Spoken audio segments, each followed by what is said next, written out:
Hello everyone. In this video, we are going to discuss about the lysosome. Okay, इससे पहले हमने membrane bound ऑर्गेनीज पढ़े थे, जिसमें से हमने endoplasmic reticulum and Golgi apparatus को कवर किया था. In this video, we cover the lysosome. Okay, तो हमने देखा था मेम्ब्रेन बाउंड ऑर्गेनील्स में endoplasmic reticulum, lysosome, mitochondria, Golgi body. तो इन सभी ऑर्गेनील्स में दो चीज कॉमन है. First thing, these all are the membrane bound organelles, यानी कि ये सारे एक मेम्ब्रेन से कवर है.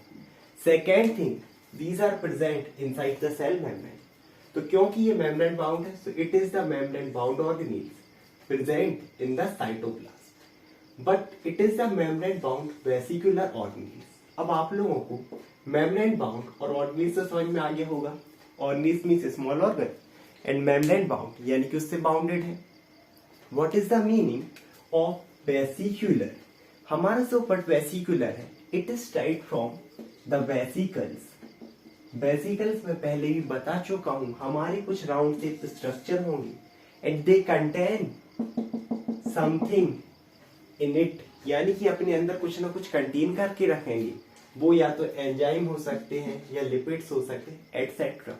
तो हमारा जो लाइसोसोम है ये भी राउंड शेप का होता है और ये अपने अंदर एंजाइम कंटेन करके रखता है. That's why it is known as vesicular. Okay, now what is the situation of lysosome? तो हमारा जो लाइसोसोम है, it is present throughout the cytoplasm, यानी हमारी अगर सेल है तो इसके पूरे साइटोप्लाज्म में कहीं पे भी प्रेजेंट हो सकता है. Okay, now let's move forward. We will discuss about the formation of lysosome. ये बहुत इंपॉर्टेंट है कि हमारे जो लाइसोसोम है तो वेसिकल्स, तो इनका फॉर्मेशन कैसे हो रहा. ओके, इसे हम देखते हैं. सबसे पहले क्या होता है, सिंथेसिस ऑफ एंजाइम. और जो सिंथेसिस ऑफ एंजाइम है ये होता है हमारे एंडोप्लाज्मिक रेटिकुलम में. हमने इससे पहले वाली वीडियो में स्मूथ एंडोप्लाज्मिक रेटिकुलम का एक फंक्शन देखा था, हेल्प इन मेटाबॉलिक एक्टिविटीज. और उसी में हमने देखा था कि हमारा जो स्मूथ एंडोप्लाज्मिक रेटिकुलम है उसके सरफेस पर कुछ एंजाइम प्रेजेंट होते हैं. अब हमारा जो एंडोप्लाज्मिक रेटिकुलम है ये इन एंजाइम्स को रेटिकुलर वेसिकल के फॉर्म में पैक करता है. Vesicles means round shape structure जिन्होंने कुछ कंटेन किया है, एंड रेटिकुलर इसलिए बोल रहे हैं क्योंकि it is formed by endoplasmic reticulum. After that क्या होगा, Golgi apparatus, packaging, processing and enzyme. इसका क्या मतलब है, यहां से तो इन्हें रेटिकुलर वेसिकल बनाए. अब ये रेटिकुलर वेसिकल इस एंडोप्लाज्मिक रेटिकुलम से हमारे गोल्गी अपैरेटस में एंटर करते हैं थ्रू द सिस फेस, जिसे हमने एंटी फेस भी बोला था. देन हमारा जो गोल्गी अपैरेटस है इन रेटिकुलर वेसिकल को कुछ प्रोसेस और पैक करेगा in the form of vesicles.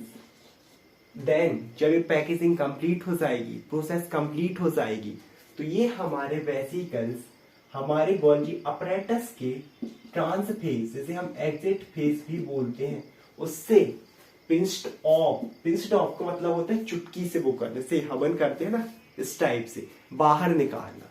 ये हमारे ट्रांसफेज से बाहर निकलेंगे और क्या बन जाएंगे, lysosome.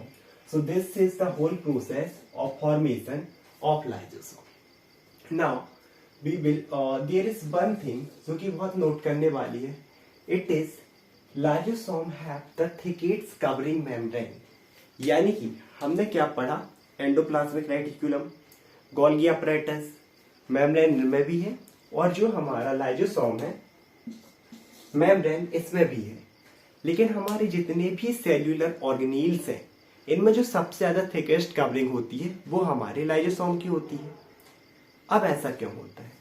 The reason is that it have the granules containing hydrolytic enzyme. यानी कि जो लाइसोसोम की मेम्ब्रेन है उसमें इस टाइप के ग्रेन्यूल्स होते हैं.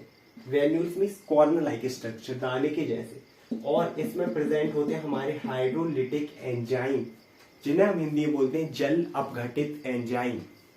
और इनका काम रहता है जो भी टॉक्सिक सब्सटेंस है, बैक्टीरिया, वायरसेस, इनको किल करना. दैट इज द रीजन कि इसकी जो कवरिंग है मोस्ट थिक एग्स है। Okay, after that type of lysosome. तो हमारे जो लाइजोसोम है वो दो टाइप के होते हैं। First one is primary and second one is secondary. अब इनका जो नाम है हम प्राइमरी और सेकेंडरी इसलिए बोलते हैं क्योंकि एक लाइजोसोम हमारा पहले बनता है, उसे हम बोलते हैं प्राइमरी लाइजोसोम, जो कि किससे पेज्ड ऑफ होगा, गोल्गी अपरेटस से, जो कि अब भी हमने बताया। इसके अलावा ये जो रहेंगे रहते हैं इनएक्टिव, यानी कि ये कोई भी फंक्शन परफॉर्म नहीं करते। इनके अंदर हाइड्रोलाइटिक एंजाइम प्रेजेंट होंगे बट दे आर इनएक्टिव, यानी कि दे does not perform any function. अब सेकेंडरी क्या होगा, जो प्राइमरी के बाद, यानी कि प्राइमरी की आप सेकेंड स्टेज बोल सकते हो, उसे हम बोल देते हैं सेकेंडरी लाइजोसोम। ये जो हमारे रहते हैं एक्टिव, यानी कि they kill the bacteria, toxic substance, viruses etcetera. अब यहाँ पर भी एक बहुत इंपॉर्टेंट थिंग है कि हमारे जो सेकेंडरी लाइजोसोम है इनका फॉर्मेशन कैसे हो रहा है। तब इनका फॉर्मेशन कैसा होता है, जब हमारा प्राइमरी लाइजोसोम किसके साथ फ्यूज होता है, फैगोसोम के साथ। ठीक है, प्राइमरी लाइजोसोम तो आप लोगों को समझ में आ गया। Phagosome, it is a new word. What is the meaning of phagosome, इसे हम अच्छे समझते हैं। सपोज हमारे पास एक सेल है, हमारे सेल में क्या होता है कि इस इंटरस्टिशियम से या एक्सटर्नल एनवायरनमेंट से कोई एक बैक्टीरिया हमारी इस सेल में एंटर करता है। जैसे ही वो बैक्टीरिया, पर्टिकुलरली ये जो फैगोसाइटोसिस से होता है, इसमें एंटर जैसे ही करेगा बैक्टीरिया, वो बन जाता है वेसिकल्स। ठीक है, आफ्टर दैट ये जो वेसिकल्स हैं एक अपना शेप बढ़ाते हैं, जिसे हम बोलते हैं वैक्यूल्स। देन इन वैक्यूल्स को हम बोलते हैं फैगोसोम, और यही फैगोसोम किसके साथ बाइंड होंगे, प्राइमरी लाइजोसोम के साथ, और ये किस में रिजल्ट करेंगे, फॉर्मेशन ऑफ सेकेंडरी लाइजोसोम। और हमारा जो सेकेंडरी लाइजोसोम है ये होता है एक्टिव। जैसे ही एक्टिव होगा इससे निकलते हैं हाइड्रोलाइटिक एंजाइम, जो कि इस बैक्टीरिया को डिस्ट्रॉय कर देते हैं। Okay, now let's move forward. What is the function of lysosome.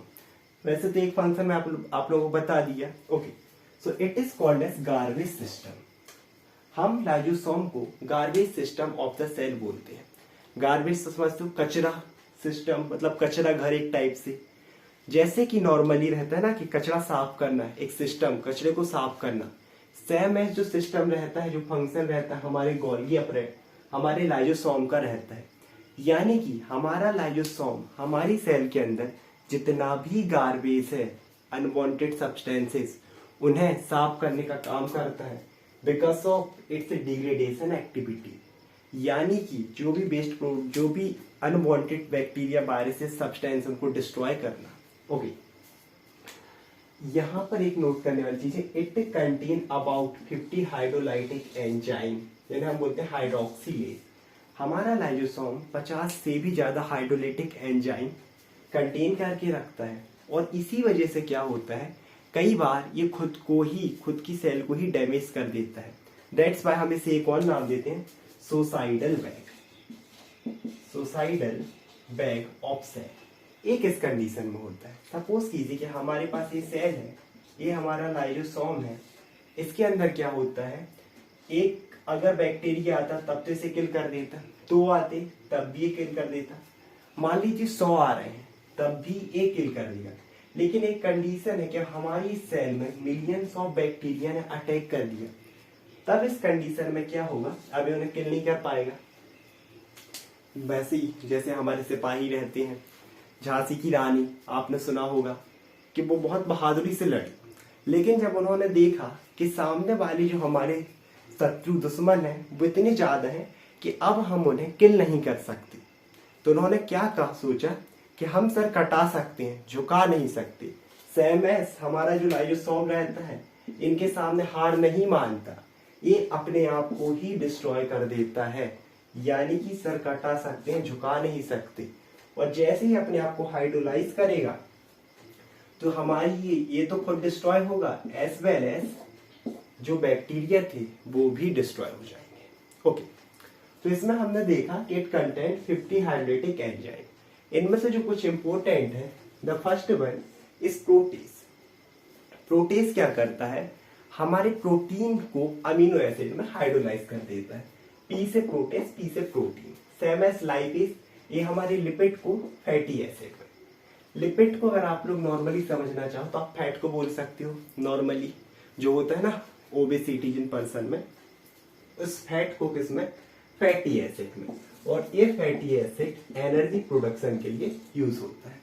The third one is nucleus, एन यानी कि हमारा न्यूक्लियस है, ये हमारी nucleic acid for deoxyribonucleic acid, ribonucleic acid, इनको मोनो न्यूक्लियोटाइड में कन्वर्ट कर देती है। मोनो मतलब होता है एक, डाई मतलब दो, पॉली मतलब तीन, यानी कि ये होते हैं नॉर्मली डाई और पॉलीसैकेराइड यानी कि बड़े मोलिक्यूल्स, उनको ये मोनो यानी कि छोटे मोलिक्यूल्स में कन्वर्ट करता है। आई होप आप लोगों को ये फंक्शन समझ में आया होगा। Now we will discuss about the mechanism of function of lysosome, कि हमारा जो लाइसोसोम है इसके कितने मैकेनिज्म हो सकते हैं। हमारे लाइसोसोम के फंक्शन के दो मैकेनिज्म हो सकते हैं। एक तो ये है जो कि मैंने आप लोगों को बताया कि जब क्या हो, कोई हमारा सेल के बाहर का एजेंट हमारी सेल में आ रहा, मतलब destruction of extra cellular material. Extra means बाहर, सेल्यूलर मीन्स सेल, यानी कि जब भी हमारे सेल के बाहर किसी भी सब्सटेंस का डिस्ट्रक्शन हो रहा है, इसे हम बोलते हैं हेटेरोफेगी। फेगी मीन्स मैंने बता दिया फेगोसाइटोसिस, एंटर करना, डिस्ट्रॉय करना। हेटेरो मतलब अलग, बाहर। अब एक क्या हो सकता है कि हमारे पास ये ऑर्गेनील्स है। अब हमारी बॉडी सेल में माइटोकॉन्ड्रिया प्रेजेंट है, एंडोप्लाज्मिक रेटिकुलम भी प्रेजेंट है, लाइसोसोम। इसमें से जो हमारे माइटोकॉन्ड्रिया का लाइफ स्पैन है वो हो चुका है कंप्लीट, और अब ये हो गया है घिसा पिटा। तब इस कंडीशन में क्या करता है लाइसोसोम, इसे भी किल कर देता है, यानी कि destruction of intracellular material, for example worn out organelles जैसे माइटोकॉन्ड्रिया। अब क्योंकि हमारे सेल के अंदर के ही मटेरियल को डिस्ट्रॉय कर रहा है, that's why it is known as autophagy. Auto means खुद, ऑटोमोबाइल सुना होगा आप लोगों ने, ऑटो जो चलती है क्योंकि खुद से चलती है, ऑटोग्राफ खुद का, सेम एज ऑटोफेगी मतलब ऑटो मीन्स खुद और फेगी मीन्स डिस्ट्रॉय करना, खुद के स्ट्रक्चर को डिस्ट्रॉय करना। So these are two mechanism of lysosome. आज की वीडियो में इतना ही। इसके जो स्पेसिफिक फंक्शन है वो हम नेक्स्ट वीडियो में कवर करेंगे। Thank you so much everyone.